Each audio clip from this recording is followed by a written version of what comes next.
The Wynd by Helen Grant. He was dressed inconspicuously, a lit cigarette in his hand, and the lingering taste of bad coffee and indignation in his mouth. "You win some, you lose some," he said to himself, without conviction. In spite of his intention to forget the whole thing, to write it off as a bad lot, fragments of the previous day's debacle would keep coming back to him. Mainly he remembered Hetty's father, a solid, patrician-looking man upholstered in a dark pinstripe, saying, "Your name isn't even Martin Sloane. I've checked. You must be mad if you thought I wouldn't, considering what Hetty is worth." And Hetty not looking at him. She'd sat there, in the peach silk dress that had cost a ridiculous amount of money, and suited her so badly, her hands twisting nervously in her lap. She'd looked at her father, out of the window, down at the table, anywhere but at Martin. That was when he'd known. It was all up. He'd made a half-hearted attempt to say that Hetty's wealth was an irrelevance, that he adored her for herself, but that had been mostly face-saving. Shortly afterwards he'd risen from the table, making a great display of dudgeon, and stalked out of the restaurant, being sure to leave Hetty's father with the bill. It was very hard not to feel aggrieved. He'd invested a considerable amount of time in the whole affair, not to mention the cost of flowers and chocolate, and the ring, which was set with cubic zirconia rather than diamonds, as he'd claimed, but which had still required a decent outlay. And after all, Hetty, who was pale and somehow rather watery, would have had Martin's good looks and charm in return, at least for a while, and some useful life experience to boot. But now here he was, walking down the West High Street with a bitter little pucker at the corner of his mouth and £20 to his name. It was perhaps the need to find a new project to fill the gap precipitously left by Hetty that made him more receptive than usual to his surroundings. He'd walked down this street a great many times before, after all, but generally he'd been preoccupied with this and that. Today he was scanning the scene, as if literally looking for the main chance. What snagged his gaze first was a glowing seam between two very tall buildings, one a nondescript grey apartment building, the other a grimy set of disused offices, also grey, the sort of places the eye normally slid past from lack of interest. The strip of light was so bright that for a moment his brain interpreted it as neon, and Martin felt a brief spark of surprise at the incongruity of it. Then it faded, and he realized that what he'd seen was a narrow gap between the buildings, brilliantly illuminated by a serendipitous shaft of sunshine. Without it, the gap was barely noticeable. Martin shot a swift glance over his shoulder, the habitual action of those who wish to avoid observation, and then he wandered nonchalantly over to take a closer look. It was a curious sort of gap, not wide enough to be considered a thoroughfare, but not so narrow that you couldn't go down it at all, though you might have to turn sideways. It was unclear why the builders had bothered to leave a gap at all, since it was so awkward to traverse and an inviting repository for rubbish. He'd have lost interest then, except he glanced up and saw that there was a street name sign high up on the left-hand wall, very much faded and worn, so that the words were hardly legible. The first one he couldn't make out at all, though the final letter might have been a K.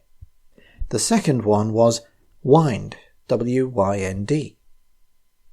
In addition to a lately acquired name, Martin had a plummy southern English accent, which was very different from the one he'd grown up with. As a child he'd often run through city alleys marked Wynd or Vennel, not infrequently clutching someone else's property in his grubby hands. He didn't recall ever seeing such passages described as wines since he'd moved south. Well, none of this was going to restore his failing fortunes. He thought he'd better get on. Go to the barber, perhaps, and refresh his style a little. After that he might haunt an upmarket coffee shop or wine bar for a while and scope the place out for a replacement for Hetty. He stepped forward, and then, all of a sudden, he had a view right down the Wynd to the end. It was light down there. Clearly the Wynd opened out into a courtyard or perhaps another street, and he could see a vertical strip of building. That it was a church was obvious from the pointed window arches and the profusion of carved detailing on the facade. No house or office block ever looked like that. the sun came out again, and suddenly it blazed gold in a myriad of places where the carving was adorned with gold leaf. Martin froze, looking. He did not consciously say to himself, "There are valuables here, ripe for the picking." It was a very long time since he'd pilfered lead from a church roof, or portable items from inside. He had grander ambitions these days. But he felt the siren song of ill-guarded opulence, and given that he had nothing else in particular to do, the decision to just go and have a look was swiftly made. When he tried to enter the Wynd, he discovered that it really did require him to turn sideways on.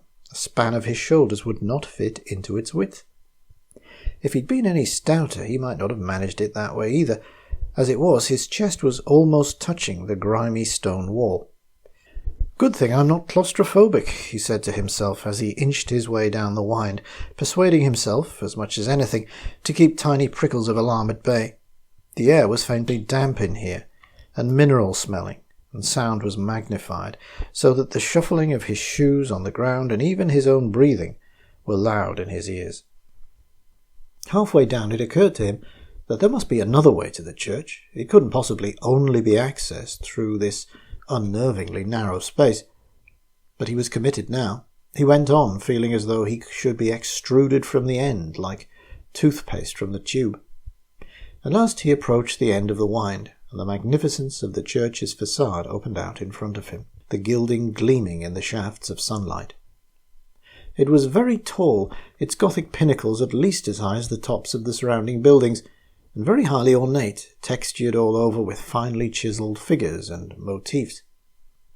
Martin was not an expert in church architecture, his interest in such places being entirely commercial, but even to his untrained eye it looked very odd. He looked about him, and found that he was in a very small court with stone flags underfoot. The church took up one side of it, and the other 3 sides, with the exception of the slit through which he'd passed, were made up of high blank walls. There were no windows, no doors, no fire escapes or ladders, simply dark grey stone walls, as though all the surrounding buildings had turned their backs. All the sides were so high that if the sun hadn't been directly overhead, the entire court would have been sunk in shadow. Most probably that was why he'd never noticed the Wynd before. He'd never passed at exactly the right time. The church had a heavy oak door with black iron strap hinges, and that was curious because it implied that people would go in and out the way Martin had, through the Wynd, which seemed very inconvenient. Presumably access had been freer when the church was constructed, and it had been built around later. He supposed there was another door, one leading out into the street on the other side. Martin looked back down the Wynd. At the far end, beyond the close-set walls, he could see the street he'd left, light, modern, reassuringly dull. Nobody was passing. He turned his back and went over to the church door, putting out his hand for the handle. To his surprise, it wasn't locked. It opened easily. Martin stepped inside, feeling a subtle change in the air temperature. Out in the court it was cool, even a little damp, but inside the church it was dry and rather warm.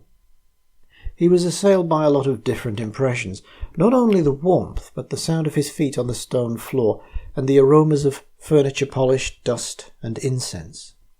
Light tinted many different colours, dappled the flagstones and the heavy oak pews. There were, he saw, stained glass windows set into each of the walls, which was unexpected.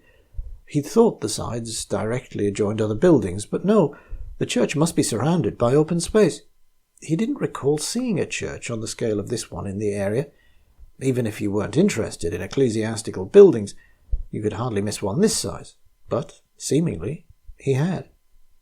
Disappointingly, there was nothing that was movable. There were plenty of exquisite little carvings of fruit and flowers, animals and figures, but all of them were integral to the heavy oak pews, the pulpit, and the lectern. There were brasses on the floor, mere shapes of people, so worn that he could not make out any recognizable feature, but they were flush to the flagstones, and he soon abandoned his half-hearted attempts to prise one of them up. Then he looked around for chalices, crucifixes, and candlesticks, but there were none, save a large cross suspended over the altar, which was too big to be of interest and out of reach anyway. He had now, rather unwillingly, examined almost everything in the church. The entire enterprise was depressing. There was nothing he could surreptitiously remove, and it simply reminded him of what might have been, himself and Hetty standing before the altar, she simpering as he pledged undying fealty to her and, more importantly, her money. He thought about that money with something akin to lust, but he knew that it was useless. Hetty's father had seen to that. Martin decided to leave. He was wasting time here. There might be some plump widow with a huge annuity, nursing a mojito all on her own in the chic little bar round the corner. Onwards and upwards, he thought. He cast a last eye around, and it was then that he noticed the stained glass windows. He'd been aware of them before, of course, but he hadn't really looked at them because they didn't offer any kind of opportunity to such a one as himself. They couldn't be carried away and sold. All but one of the windows, he thought there were about 12, were of the most higgledy-piggledy appearance. Martin seemed to recall that glass from windows which had been smashed, for historical reasons quite obscure to him, was sometimes reinserted in fragmentary fashion. Why anyone would do this was equally obscure. The effect was chaotic. Here he saw a hand pointing, there a fold of drapery, and below that a section of pattern he couldn't identify at all. It was impossible to guess what that window, or any of the others, had originally represented. It had people or a person in it, that was pretty clear, but you couldn't tell what they'd been doing, or even if it was a man or a woman. The light positively glowed through the glass, warm and peachy, and he supposed the glazing must have some kind of tint to it. It made a glittering mosaic, an incomprehensible beauty of all the tiny fragments. All the windows were like that, but one. Naturally, Martin's eye was drawn to it, and to the figure which dominated it. It was a curious image for a religious setting, not a crucifixion or ascension, nor a nativity, but a man seemingly climbing out of a window, bent under the weight of a sack he carried on his shoulders. A thief, thought Martin. It was wonderfully well done. The architectural detailing of the window and the wall that framed it suggested affluence. There were little crenellations running across the top and fluted pilasters to either side. The figure wore a flowing green tunic and yellow hose, and there was an evil-looking short sword attached at his waist. His hands supported the bulging bag on his shoulders, and his face was turned to the viewer. Martin felt an unpleasant thrill of recognition. The face was remarkably like his own. He'd been meaning to go, but now he couldn't help himself. He went over to take a closer look. The resemblance was striking, although the painted face in the glass was somehow tainted with dishonesty. It was handsome, framed with thick fair hair, but it was a false, gloating face, the eyes sharp and furtive. He prided himself on the fact that, whatever faults he had, they were walled up with a pleasing exterior, and he didn't like to see them displayed like this. The likeness must have been coincidental, but Martin felt an irrational flash of anger, as though the artist had purposely caricatured him. The more he stared at it, the more the features seemed to leer down at him. He stepped back, still staring angrily at the window, and then he saw there were words underneath the figure, a motto or quotation of some kind, written in spiky Gothic script. With a little effort he read, "Ye shall not steal, neither deal falsely, neither lie to one another," and after it, Leviticus 19:11. So the figure was indeed a thief, and now Martin saw that he was also a deceiver. Behind him, framed in the corner of the window, was a woman in a scarlet kirtle, her long hair loose and her face turned aside in shame. Martin thought of Hetty, quite involuntarily. Generally he felt no guilt at all, since the world was a hard place and a man had to live. Now he felt obscurely that he was being attacked, and that made him first angry again, and then defensive. Women weren't ruined any more these days. Hetty had had her fun too, he'd seen to that, and it wasn't as though he'd ruined her prospects or anything so Victorian. The window was a piece of outdated and, quite frankly, offensive morality. If he'd thrown a brick through it, he'd have done the world a favour. He turned his back at last and went over to the heavy oak door, thinking of the street outside and the chic little bar round the corner, once he'd negotiated the gloomy length of the Wynd. So concentrated was he on this pleasing idea that it took him a moment to react to the fact that the door wouldn't open. He pushed the iron handle down, and nothing happened. Then he leant a brawny shoulder against the oak and shoved. The door didn't move. There wasn't so much as a tremor. Martin leant on the handle hard, pressing it down, thinking that perhaps he simply hadn't depressed it far enough. Then he pulled back and thumped it with his shoulder. It still didn't give. Was it possible that someone had come and locked it from the outside without his hearing them? It seemed unlikely. Martin stopped and examined the door, but he couldn't actually see a lock at all. There was just the ineffectual handle. After giving the door a couple of stout kicks, he gave up and went to look for the other door out. There wasn't one. He made a complete tour of the church, following the walls, going into every corner and feeling with his hands where the shadows were too deep to see properly. After 5 minutes of fruitless searching, he concluded that there was no second door. There was the one which led out to the Wynd, and no other. Martin stood in the middle of the nave and put a hand to his head, considering. It seemed incredible that the only entrance and exit to such a grandiose building should be through that narrow Wynd. There must be a second door. He must simply have missed it. It might be somehow superficially concealed.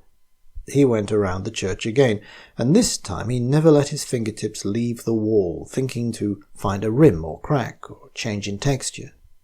Still nothing. There was solid stone all the way round except for the oak door he'd come in by.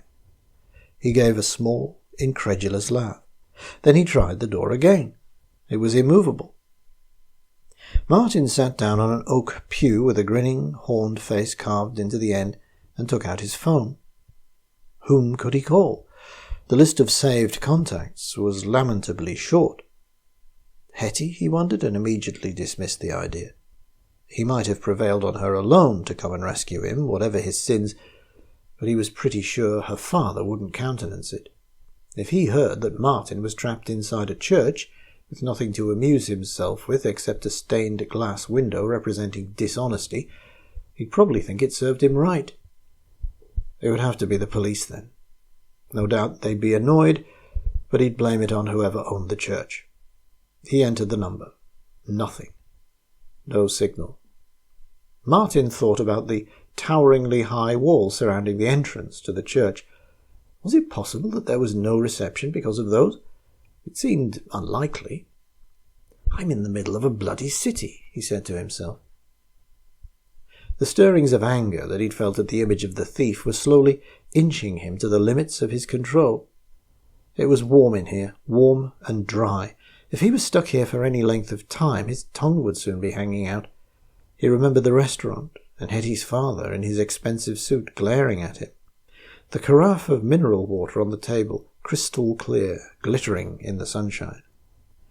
In his memory, everything seemed plump and moist, bursting with water. The little pats of butter in a dish, the fat blossoms on the table. "God damn it," said Martin aloud. He got up again and paced about. He loosened his collar. It was too warm, hot even. He couldn't get out. The thief in the stained glass window smirked down at him with his own features. His face. It was an insult. Martin ground his teeth. He couldn't get out. He couldn't... At last the anger boiled over. There was nothing movable in the church, that was true, but he had his phone in his hand. With a howl of fury, he flung it at the stained glass window as hard as he could, thinking to punch a hole in the middle of it. With a crash like a wave breaking, the entire window erupted, bursting into thousands of tiny, bright, razor-sharp shards that arced through the air with deadly force like a swarm of shrieking insects. Glittering fragments blasted into Martin, through Martin with the force of a hurricane. He didn't even have time to scream before he was engulfed in a perfect blizzard of flying glass. Mere seconds later, the last pieces pattered down onto the flagstones around him, with a series of tiny pops and cracks. Then there was a very long silence. The day slid past. The shadows lengthened and deepened. Inside the church, nothing moved. Nobody came to investigate the sounds, the signs of damage. The oak door stood closed. Outside, the little courtyard became a black pit that smelled vaguely of damp stone. The Wynd itself, entirely unlit, became imperceptible. The walls were so close that they seemed to press together. A person might have walked past it 100 times and never noticed it. Hetty did walk past it the next day. She was tear-stained, clutching a balled-up handkerchief in her left hand, but resolute. If she could find Martin, whom she imagined in a bar, gazing miserably into a large scotch, she meant to defy her father and give him another chance. She said to herself that she was over 30. It was up to her what she did with herself and her money. The Wynd did not even penetrate her consciousness. She walked past it, as if it weren't there at all. Beyond the Wynd, the church stood silent and self-contained in the slender shaft of sunlight that descended to the little court.